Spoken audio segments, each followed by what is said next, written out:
എന്റെ പ്രിയ കുഞ്ഞുങ്ങളെ, ഇവിടെ എല്ലാവർക്കും വേണ്ടത് നമ്മളുടെ കയ്യിലുള്ളതാ. എല്ലാവർക്കും വേണ്ടത് നമ്മുടെ കയ്യിലുള്ളതാ. നമ്മളെ വേണ്ടവർ വളരെ ചുരുക്കമേ ഉള്ളൂ. ഹല്ലേലൂയ. എന്നാൽ നമ്മളെ വേണ്ട ഒരാൾ അവിടെ കാത്തു നിൽക്കുന്നുണ്ട്. മനസ്സിലായോ? നമ്മളുടെ പോക്കറ്റിൽ ഒന്നും വേണ്ട, നമ്മളെ മതി. ആ വ്യക്തിയാണ് നമ്മുടെ അപ്പൻ, സ്വർഗസ്ഥ പിതാവ്. ധൂർത്തപുത്രൻ മടങ്ങി വന്നപ്പോ തനിക്ക് ആദ്യം കിട്ടിയത് എന്നാന്നറിയാമോ? അംഗീകാരം. തന്നെ സ്നേഹിക്കുന്ന ഒരു പിതാവിൽ നിന്നുള്ള അംഗീകാരം. ഇത് മതി.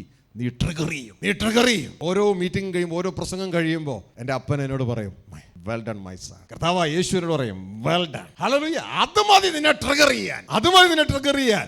ഇവിടെ പൂർണ്ണ റിജക്ഷനാ. പന്നിക്കൂട്ടിലെ പൂർണ്ണ റിജക്ഷൻ. ആർക്കും വേണ്ട. പണിയെടുത്ത കൂലി പോലും ഇല്ല.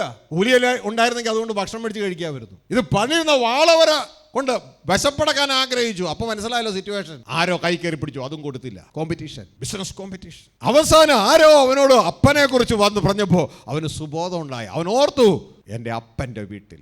ഉടനെ അവൻ അവിടെ നിന്ന് പന്നിക്കൂടി ലൊക്കേഷൻ മാറുക. ഇതാണ് യാത്ര. ഈ യാത്ര ഇല്ലെങ്കിൽ നിന്റെ ആത്മീയജീവിതം അഭിവൃദ്ധി ആവൂല. വീണ്ടും ഈജിപ്തിൽ തന്നെ കിടക്കണേ. അവിടെ ആരാധിച്ച് ഉണ്ടാക്കാൻ നോക്കുക. എന്നാൽ ഇവിടെ ഒന്നും വേണ്ട.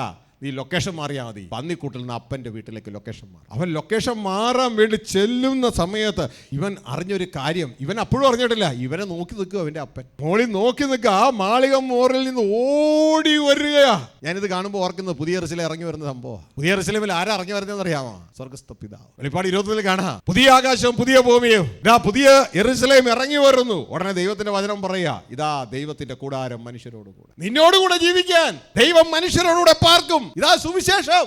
ഹല്ലേലൂയ. അപ്പൻ ഇറങ്ങി വരികയോ ഓടി വരികയോ അവന്റെ അടുക്കലേക്ക്. 2 യാത്രകൾ. ഒന്ന്, ഭൂമിയിൽ നിന്ന്, ഈ ലോകത്ത് നിന്ന് ഞാനും നിങ്ങൾ യേശുവെ അനുഗമിച്ച് അപ്പന്റെ അടുക്കലേക്ക്. ഇത് കാണുന്ന അപ്പൻ നമ്മളെ സ്വീകരിപ്പാൻ ഇതാ പുതിയ യെരൂശലേമിൽ താഴേക്ക്. 2 യാത്രകൾ. ഹല്ലേലൂയ.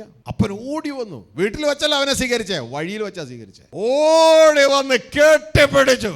അവൻ എന്നെ ആദ്യം കിട്ടിയത് അംഗീകാരം, സ്നേഹം. മനസ്സിലായോ? ഇതുവരെ നിനക്ക് കിട്ടാതെ കണ്ണടച്ചൊന്ന് ഉറങ്ങിക്കോ. ഹല്ലേലൂയ. എന്നിട്ടിരുന്ന് കരഞ്ഞോ?